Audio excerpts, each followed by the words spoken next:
Whenever I lead a youth group, I start with the same discussion question. I ask them what their highs and their lows are for the week. What's the very best thing that happened to you this week? And what's the very worst thing that happened to you this week? And inevitably, through about a year, one of the kids has one of their lows be that they got into some sort of physical altercation, right? They got into a fight. And whenever they bring it up, I ask them one simple question to follow up. Why? Why did you get into a fight? I mean, it's always a low, so why did you do it? And they bring up a few basic things each time. It never really changes. There was some sort of disagreement. Someone thought they were talking bad about someone behind their back. Or maybe there's some sort of drama, normally involving a boy or a girl. But in general, something unpleasant happened, so they decided to solve that unpleasant situation by creating another, greater, unpleasant situation of the fight. Now, hopefully, all of us here are out of our schoolyard fight stage in our lives, right? But still, we sometimes solve unpleasant situations by creating another, greater, unpleasant situation. We try to solve a problem by making more problems. And that doesn't work. It never has, never will. There's a reason why those lows are fights, and they're never the high of their week. James, in the letter we're going to read today, really cuts to the heart of our human condition. He shows us what we need to do to order our lives well, and that if we chase things that are bad for us, they only lead to more bad things. But by reordering our life to follow Jesus and to focus on the things that truly will make us happy, well, then we can find a joyful life. So let us start with our first reading today from James chapter 4, verse 1 through 3. What causes fights and quarrels among you? Do they come from your desires that battle within you?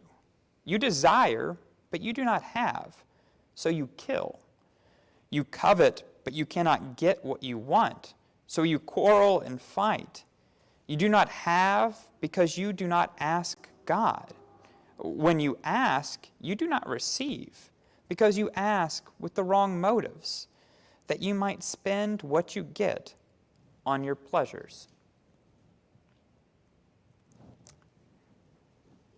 There's a movie that I recently watched. It's called Arrival. I don't know if any of you have seen it before, but it's about aliens making first contact with man and the difficulties that humans have in translating their truly alien language. And there's one scene in particular that stuck with me. And in it, a general comes to a college campus, and he finds a professor who specializes in translating dead languages for which no one can speak anymore. And in the conversation, the general gets upset because this language translator wants a lot of nuance. She wants some difficulties or some different perspectives, and this general just doesn't understand. So eventually, the general gets up and is walking out of her office. And the general says, well, do you know what? I'm going to go to another language translator, one of your rivals, and he will help me. And as he's leaving, this woman asked him, she says, I want you to ask that other translator to tell you what the Sanskrit word for warfare literally means in English. The general looks at her for a second and then continues off on his way. Now, as movies do, we skip several hours, and we see the general come in on a helicopter to a house. And it's the house of this professor, this translator. And she opens the door, and as the general walks up, she asked him, so what did he tell you it translated to? And he said, well, he said that it meant argument, that the word for warfare is translated literally as argument. And this woman just shakes her head. She says, it means the desire for more cows. And that's true. The word for warfare in Sanskrit literally translates to the desire for more cows. In fact, the word for argument is also that same word. For them, all arguments and all wars are fought because of the desire for more cows. Now, I don't know about you, but I've never fought with anyone about cows. But even though the motive might be a little different, cows have the same meaning in their society as other things do in ours. It's a sign of status, of money. And aren't arguments boiled down to something like that? Some sort of disrespect, some desire for something we don't have and someone else does. These lead to the quarrels and arguments, and they grow greater and greater. One unpleasant situation leads to another. When we focus on the wrong things, our life gets out of order. I wonder, how many prayers have went unanswered for winning lottery tickets, right? How many people out there pray and pray that those little slips of paper with 5 to 7 numbers will show up in their favor and all of their problems will just get solved overnight, only to come up empty-handed with nothing more than a blank piece of paper, right? People pray for that because they think that that's going to solve all their problems, that they'll immediately have a joyful life if they can just get that cash, that stuff. But they don't. If you survey lottery winners, they're no happier than they were 6 months ago after they win. Their happiness before is the same level as their happiness afterwards. We can try to fill our lives with things, with stuff. We can become a hoarder and just grab more and more things as soon as we get them. But that will never lead to a good life. It'll never lead to us being joyful. But luckily, James doesn't stop there. He gives us a nice little roadmap of how we can find a joyful life. So let us turn to our next reading, James chapter 3, verse 13 through 18. Who is wise and understanding among you? Let them show it by their good life, by deeds done in humility that comes from wisdom. But if you harbor bitter envy and selfish ambition in your hearts, do not boast about it or deny the truth. Such wisdom does not come from heaven, but is earthly, unspiritual, and demonic.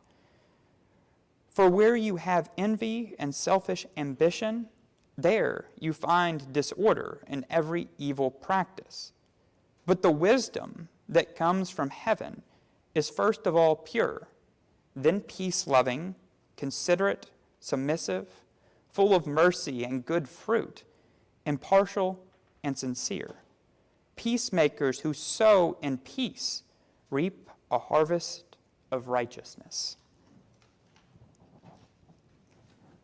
Wisdom. That's a very strong word, isn't it? Wisdom. We see it throughout the Old and the New Testament. It's used quite frequently. Sometimes it's even personified. Wisdom is important.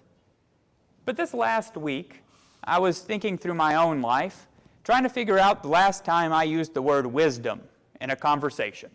Just with friends, said the word wisdom. And do you know what? I couldn't find any. It doesn't come up in our conversation, right? You don't just naturally say the word wisdom. And I find that a bit odd. But even more than that, I start thinking about who is wise? What is wisdom? I think we all like to think that it's something we naturally gain with age, right? The older we get, the wiser we get.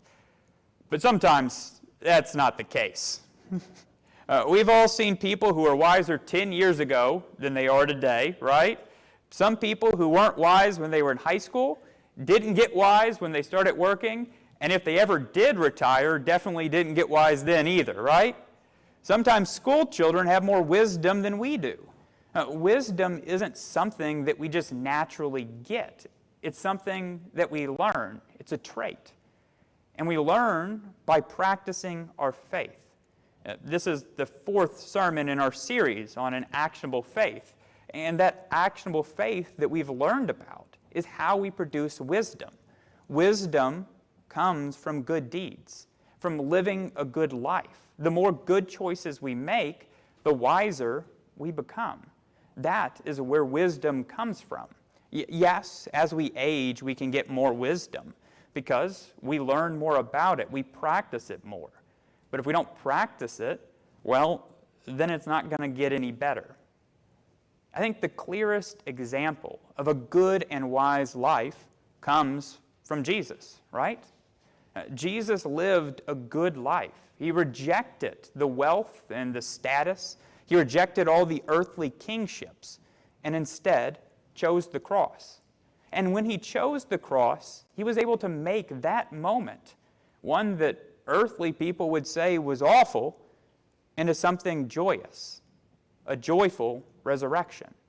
And when we focus on living a wise and good life, we too can find joy in even the most hard of situations.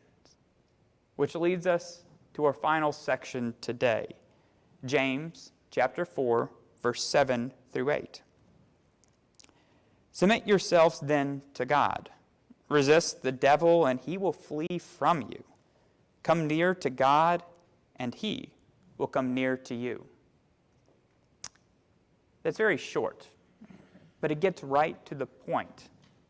Come near to God, and he will come near to you. To continue with the movie references for today, there's another scene from a movie. It's from Harry Potter and the Sorcerer's Stone, the very first one in the series. And in it, Harry looks into a mirror. But it's not a normal mirror. It's the mirror of Yeast, or desire spelled backwards. But this mirror doesn't show you just your reflection. It shows you what you deepest desire in your heart, what you search for. So let's say you want it to be beautiful. You'd look into the mirror and you'd see yourself as America's next top model. Or if you wanted wealth, you'd walk in front of the mirror and you'd see yourself surrounded by gold. Or maybe you've always wanted to be a good football player, right? Well, you'd see yourself lifting up the Lombardi trophy, right there. You'd see whatever you want in this mirror. But the happiest person in the world, if the person who had the most joyful life looked into that mirror, they'd just see their reflection. It would be a normal old mirror. They could use it to shave in the morning. It wouldn't make a difference to them because they know they have everything they need to have a joyful life already inside them. That nothing from the outside, no external force will make them happy. The only thing that can make them happy is themselves. Everyone here was created by an all-wise, all-knowing God that makes no mistakes. Therefore, you are not one. You are not a mistake. Every part of your body was perfectly made. You are a reflection of the divine. Our joy comes from that, from our connection with the Spirit of God. There's no external force that can change that. You are perfect the way you are. Our faith is a reflection of that perfection, the perfection we have from our creation with Christ. And that is where all joy and order comes from.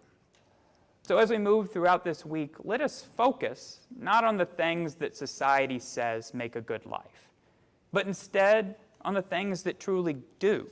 On focus on getting wiser, right? To gain that wisdom, to know that we are perfect the way we are, that our joy comes from inside because we were made by an all-perfect God.